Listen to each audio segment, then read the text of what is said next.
तो आज से कुछ समय पहले, मतलब 1 साल पहले, मैं और मेरे ऑनलाइन दोस्त रोज की तरह किसी फालतू चीज पे आर्ग्यूमेंट कर रहे होते हैं कि क्यों हाथी कूद नहीं सकते और कैसे अगर तुम कंबल से पैर बाहर निकाल के सोते हो तो कोई मॉन्स्टर या चुड़ैल आके तुम्हें कच्चा चबा जाएगी, पर अगर तुम पैर अंदर करके सोते हो तो तुम्हारा कोई कुछ नहीं करेगा। फिर पैर अंदर कर लिया। तू अगली बार मिल, बताता हूँ तुझे। चैन से सोएगा ना अब तू।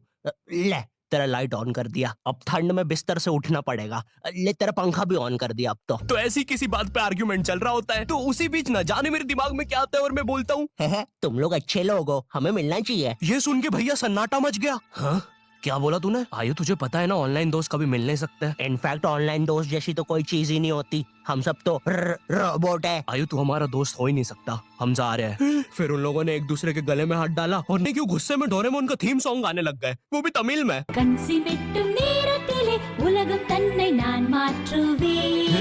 क्या? अब नहीं, ऐसा कुछ नहीं हुआ था। सॉरी गाइस, कुछ महीनों से जिंदगी थोड़ी सही नहीं चल रही है, इसलिए ऐसे जोक्स आ जाते हैं कभी कभार। खैर सरप्राइजिंगली मेरे ऑनलाइन दोस्तों ने मेरी मिलने वाली बात को सीरियसली लिया और इसी तरह हमारी Mumbai to Goa trip plan होती है, जो कि दिसंबर में थी। तो अब फास्ट फॉरवर्ड करते हैं सीधा दिसंबर तक ट्रिप का टाइम। तो अब कुछ रीजन की वजह से मुझे मुंबई प्लेन की जगह ट्रेन से जाना पड़ता है। नहीं, मैं एयरपोर्ट पर फटाका लगाता हुआ नहीं पकड़ाया था, थे कुछ रीजंस, थी कि सच में थे। तो मैं रात में ट्रेन में बैठता हूँ और सुबह में मुंबई पहुंच जाता हूँ। अब जो मुंबई पहली बार आता है ना, वो ना अलग अलग चीजों को देख के चौंकता है, जैसे वड्डी वड्डी बिल्डिंग्स, वड्डे वड्डे सुपरस्टार्स। और इधर मैं जैसे ही मुंबई के स्टेशन पे उतरा, ओ बहन की एलिवेटर स्टेशन पे, वो भी भाई साहब इसको एस्केलेटर बोलते हैं। एलिवेटर मतलब आंखों पे भरोसा ही नहीं हो रहा है। मैंने मम्मी को फोटो खींच के भेजी, मम्मी एलिवेटर, वो भी स्टेशन पे। भाई साहब एस्केलेटर होता है। देखो ये हमारे स्टेशन पे नहीं होते हैं, हमें पूरा ब्रिज पैरों से चढ़ना पड़ता है। और मेरे गांव के ब्रिज पता है बादलों में होते हैं। वो ब्रिज को इतनी ऊपर होने की जरूरत भी नहीं है, उसको किसी इंजीनियर ने भी नहीं बनाया है। ये गाँव के लोगों ने मस्ती मस्ती में उसको इतनी ऊपर तक बना के आ गए हैं। अब वो स्टेशन का ब्रिज ना आउटर स्पेस तक पहुंच चुका है। साला कुली लेके भी जाओगे ना तो थोड़ा ऊपर जाके तुम्हारे कुली को भी कुली करना पड़ जाएगा।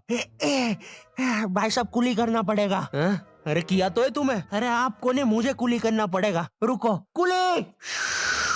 हाँ जी भैया, इन्हें ऊपर तक छोड़िया हो यार। अरे पागल हो क्या मियाँ, ऊपर तक जाना है तो स्पेस सूट किधर है तुम्हारा? और ऑक्सीजन सिलेंडर लेके आए कि नहीं? ऊपर ऑक्सीजन बहुत कम है, हम लोग क्या बहुत ऊपर खड़े हैं मियाँ। देखो यहाँ से वो माउंट एवरेस्ट भी दिखता है। देखो आज की रात तो हमें ये सीढ़ियों पे सो के गुजारनी पड़ेगी। ऊपर पता नहीं कहाँ के खूंखार जानवर घूमते हैं। और सबसे जरूरी बात, हम लोगों के बीच में मैं सोऊंगा। मुझे मुंबई से अपने स्टेशन जाने में 10 घंटे लगते हैं और फिर अपने ही शहर के स्टेशन से घर जाने में 6.25 महीने। अब तुम बोलोगे नॉट योर टाइप, तो बहुत ही विलेज पीपल है। हाँ तो ठीक है, हूँ मैं, नहीं होते हमारे यहाँ पे एक्सलरेशन। भाई उसको एस्केलेटर। वीडियो को आगे बढ़ाते हैं। मुंबई जाने से पहले मुझे ऐसा लगा था कि वहाँ पे सब लोग मचाएंगे, येड़े चाले सीधे चाले, इस तरीके से बात करते होंगे। तो मैं भी ना फुल रेडी था। मैं स्टेशन से बाहर निकला और एक ऑटो रोका। तो सबसे पहले तो मैंने अपनी ट्रेन में खरीदी हुई 24 कैरेट आइस डायमंड चेन आगे करी। मैंने 20 रुपए में खरीदी थी, आगे अपना टाइम आएगा भी लिखा था, क्योंकि मुंबई में थे यार, थोड़ी अमीरी दिखनी चाहिए। कौन है अंबानी? है किधर रहता है वो, है क्या उसके पास ये? तो वो ऑटो वाला पूछता है किधर जाओगे? इधर मैं फुल मुंबई के स्वैग में। क्या बोलते ऑटो वाले? चाचा अंधेरी चलोगे क्या? चलो ना, मचाते ना अंधेरी में चल के। अंधेरी में तुम उजाला लेके आओ।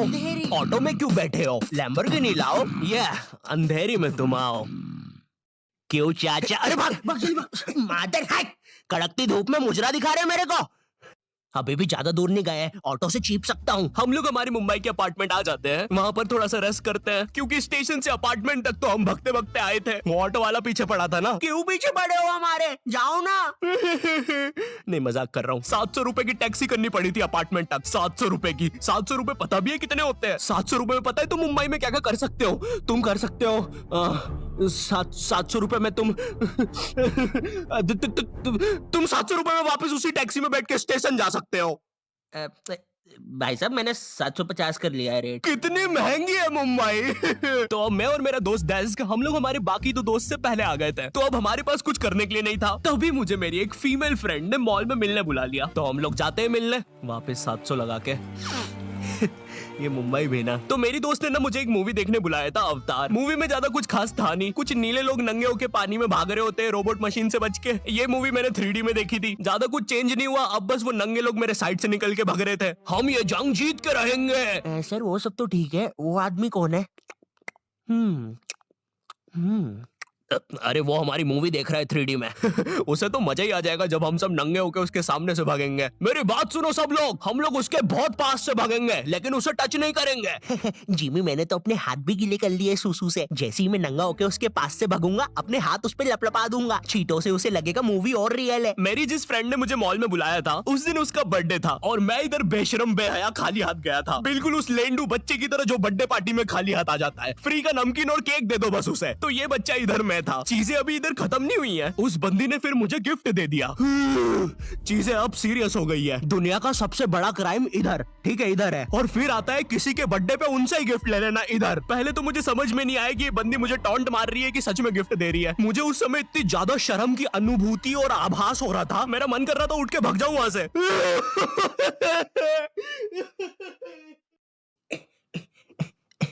अरे वो अरे वो बाहर बहुत गर्मी है ना, इसलिए मैंने सोचा फ्राइड स्प्राइट पी लूं आके। और पेरी पेरी फ्राइज भी मेरे फेवरेट है। आह,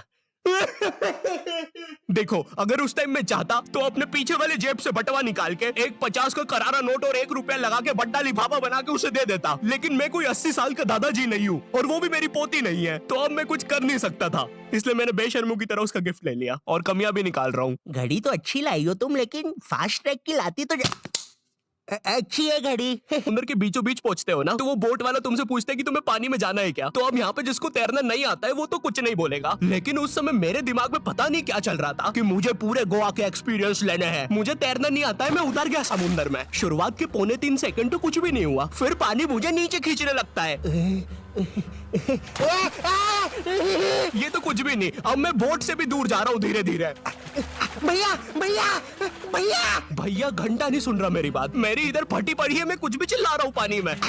भैया, बीमारी है मुझे, ले लो ऊपर। भैया मैं माँ बनने वाला हूँ, ऊपर लो। उस समय कोई दूर से शार्क वार्क भी देख रहा होता ना तो उसे भी दया आ जाती। ओए, बच्चे को क्यों परेशान कर रहे हो बे? चलो ऊपर लो इसको, खा लूंगा वरना इसे। चलो बेटा ऊपर चढ़ो तो। हाँ चलो चलो। जैसे तैसे वो बोट वाले ने मेरे को ऊपर लिया। अरे भैया, क्या बच्चे ऐसे चिल्ला रहे थे? स्विमिंग सिखा रहे थे तुमको? अच्छा, समुंदर में वो भी? तेरे को ड्राइविंग सिखाने का बोलता तो तू तो रॉकेट में बिठा देता मेरे को, पागल। मेरे लिए one of the best trip थी अपने दोस्तों के साथ। आई होप तुम्हें ये वीडियो पसंद आई होगी, और अगर नहीं भी आती है तो बस इतना सा रुक जाओ, ठीक है? बस इतना सा। मैं एक बहुत ही प्यारी चीज पर काम कर रहा हूँ, ठीक है? बस वो आ ही गई, ये यहीं पे ये बस आ गई। और अगर भूलना, एम करते 8 लाख लाइक्स के लिए, ठीक है? मुझे पता है तुम कर सकते हो, ठीक है? अभी करो। एंड चैनल पे नए हो तो सब्सक्राइब कर देना। मैं मिलता हूँ तुमसे नेक्स्ट वीडियो में, जो कि बहुत जल्दी आने